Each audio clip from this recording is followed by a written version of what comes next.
Salut à tous les amis, c'est Mr. Fox.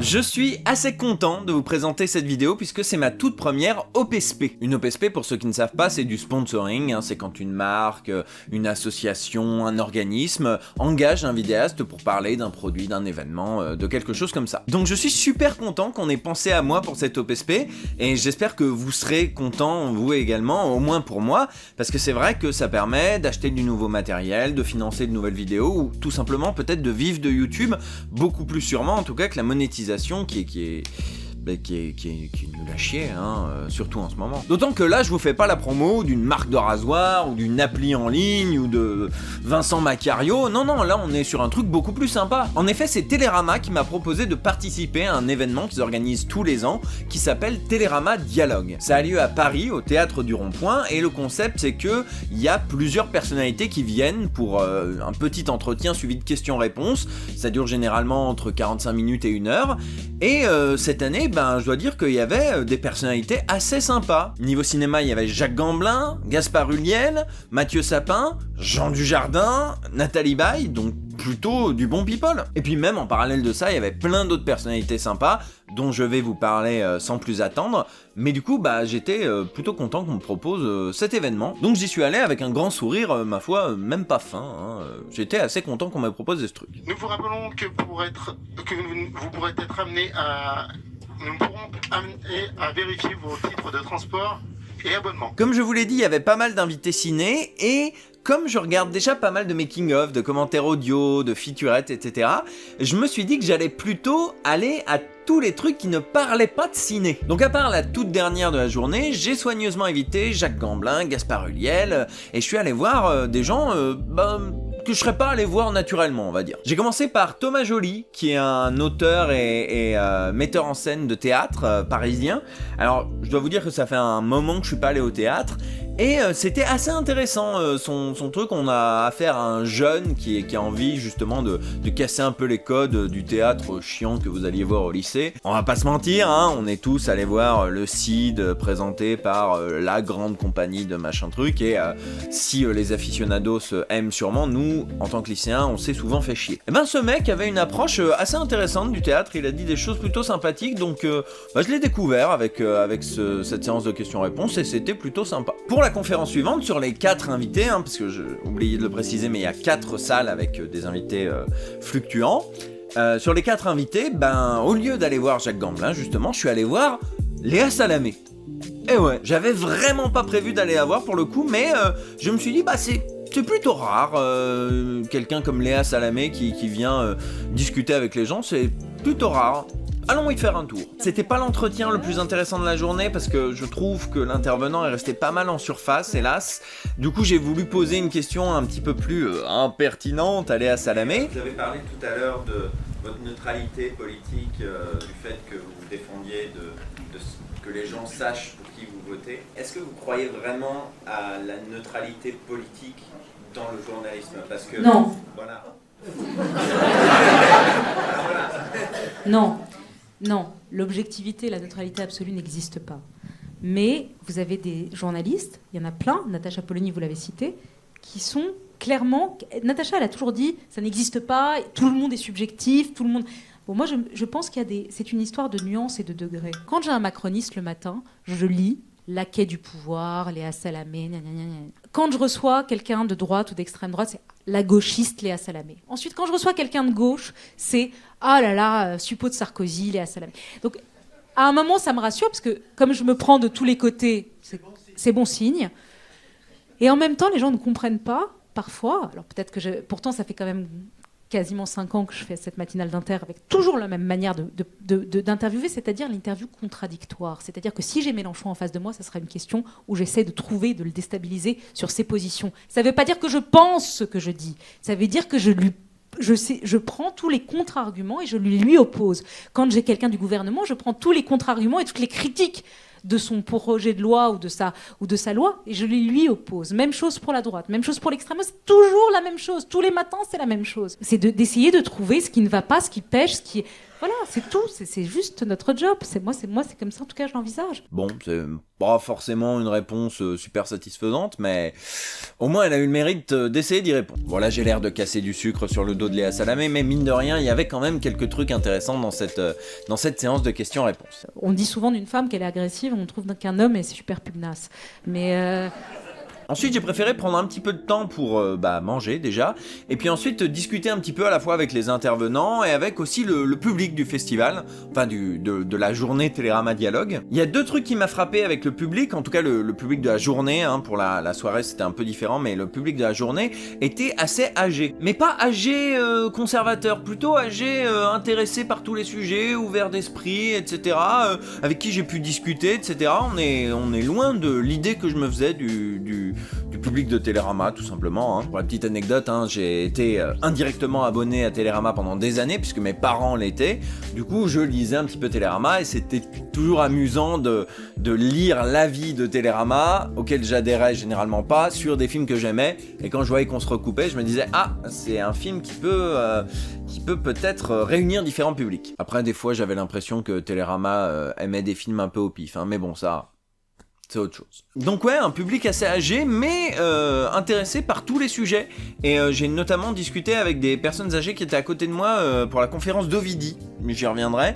Mais j'étais étonné de voir des personnes âgées s'intéresser à ces sujets-là, sans aucun mépris et sans aucun rien du tout. On était sur quelque chose d'assez intéressant. Après avoir fait un petit peu le tour des trucs et des amuse-gueules, je suis allé voir Florence Aubenas. Florence Aubenas, c'est une grande journaliste qui a fait pas mal de grandes enquêtes, de reportages, ce genre de choses. Elle a couvert le Rwanda, elle a couvert des choses un petit peu sensibles, et elle a été prise en otage pendant des mois, fut un temps, et j'ai trouvé ça assez dingue parce que c'est une meuf qui a énormément le sens de l'humour. Elle lâchait des vannes toutes les 5 minutes, c'était assez sympa, et j'étais vraiment étonné en mode waouh, pour une fille qui a subi des trucs aussi fort, quoi, c'est étonnant, quoi. Et du coup la conférence était très agréable, et elle a dit beaucoup de choses, pour le coup beaucoup de choses très intéressantes. Clairement elle m'a donné envie de lire son bouquin qui va être adapté prochainement au cinéma. C'est aussi de ça dont elle nous parlait un petit peu dans cette conférence. Ensuite je suis allé voir, non pas Nathalie Baye qui me tendait pourtant les bras, mais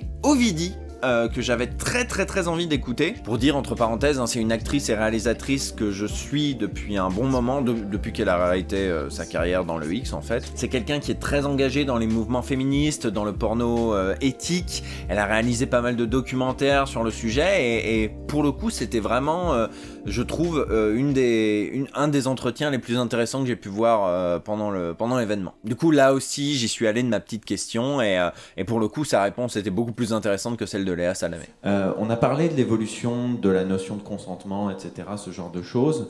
Dans le monde de la pornographie, j'ai l'impression, c'est peut-être aussi qu'une impression, la bulle des réseaux sociaux, etc., j'ai l'impression que certaines choses évoluent, certaines mentalités évoluent. On a de plus en plus de porno éthique, féministe, vous en avez vous-même réalisé, des anciennes actrices et acteurs qui se reconvertissent. Je pense à Céline Tran qui en ce moment est en train de refaire une autre carrière, etc.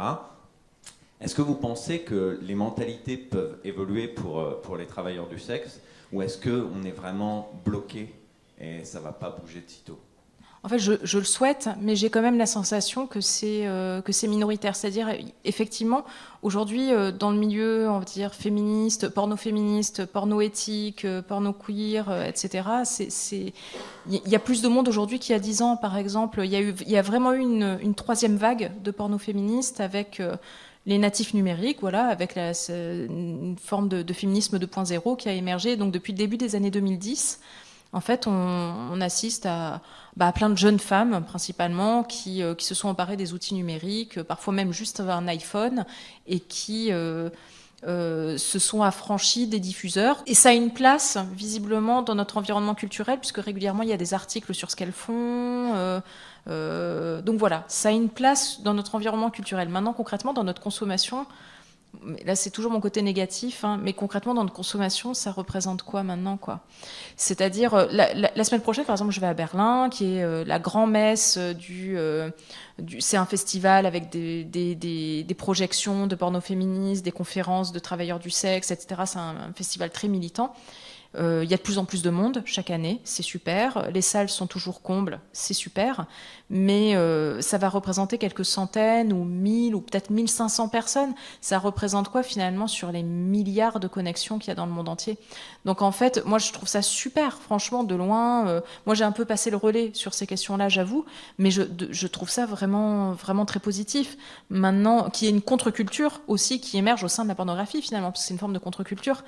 Mais après, quant à l'impact réel que ça peut avoir sur nos habitudes, je sais pas, moi, je suis de plus en plus dubitative parce qu'en fait, on peut pas lutter. Enfin, je veux dire, c'est vraiment un grain de sable par rapport à l'immensité de ce qui est diffusé dans le monde entier, quoi. Dernière conférence de la soirée, la plus attendue, celle où il y avait le plus de monde, les gens se pressaient sur les sièges, c'était Jean Dujardin. Alors je m'y attendais un petit peu, mais en 1 heure, c'est difficile de vraiment aller profondément dans Jean Dujardin. En tout bien, tout honneur, évidemment. Cela dit, l'intervenante avait une approche initiale assez intéressante, à savoir parler des rôles de cons de Dujardin. C'est-à-dire qu'elle a commencé par parler de Brice, ensuite de OSS 117, pour finir par le macroniste insupportable de I Feel Good, donc le dernier film de Delépine et Kervern, où Jean Dujardin tient le rôle principal. Toi, papa et maman, vous avez jamais cru au capitalisme. Jamais. Merde. Pas Karl Marx qui va t'aider à avoir un jacuzzi ou une pergola. Et c'était d'une part une approche, je trouve, assez intéressante, et d'autre part, ça a permis à Jean Dujardin de se livrer sur des sujets assez personnels, et du coup, c'était vraiment intéressant pour le coup. J'aurais voulu lui poser une question sur... par exemple, les films où il se redouble en français, mais hélas, le micro a très vite fusé, il fallait terminer la soirée, donc hélas, j'ai pas eu le temps de poser ma question, mais ce n'est que partie remise. Quand je me vois jouer en anglais, j'ai envie de rire, quoi, très fort. Du coup, au final, je suis assez content qu'on m'ait invité à ce truc. Encore une fois, je me suis intéressé à des sujets auxquels je pensais pas initialement m'intéresser. Donc, c'était plutôt sympa. J'ai appris des choses, j'ai écouté des intervenants intéressants. Je m'attendais, parce qu'il faisait très chaud dans les salles, à piquer du nez. Je n'ai pas piqué du nez une seule fois. Et puis voilà, je peux pas vous faire la liste de tous les invités. Vous pouvez la retrouver en description. Mais Télérama a vraiment invité des gens de tous bords, quoi. Des musiciens, des auteurs, des acteurs, des journalistes. Donc vraiment ça allait un petit peu partout.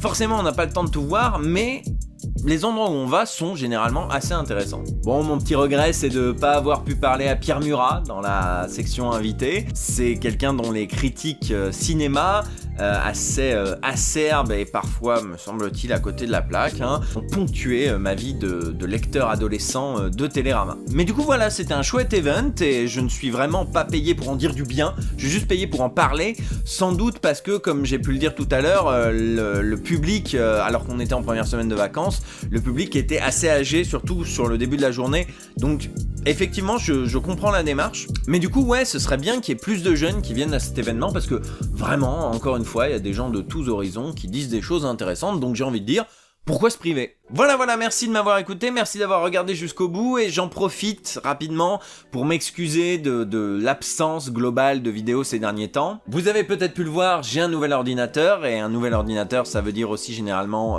des nouvelles contraintes avec lesquelles il faut composer. Donc ça prend un petit peu de temps de réapprivoiser, merci, ce nouveau matériel. C'est pour ça qu'il m'a fallu un petit peu de temps pour me remettre dans le truc, mais je vous rassure, des nouvelles vidéos sont prévues. Tous les dimanches, un nouveau Sagaz, des projets de longue date qui vont, je l'espère, se concrétiser en novembre. Et puis en décembre, je vous prévois une petite surprise de derrière les fagots pour les fêtes. J'espère que vous serez au rendez-vous. Je vous fais des bisous, je vous remercie de me suivre et de me soutenir depuis tout ce temps, car MrFox.fr a déjà 10 ans. Je vous donne rendez-vous très prochainement pour de nouvelles vidéos, et je vous dis à très bientôt. Ça fait 30 fois que je le dis, mais c'est pas grave, au moins vous avez le message. Je vous aime, à bientôt, ciao.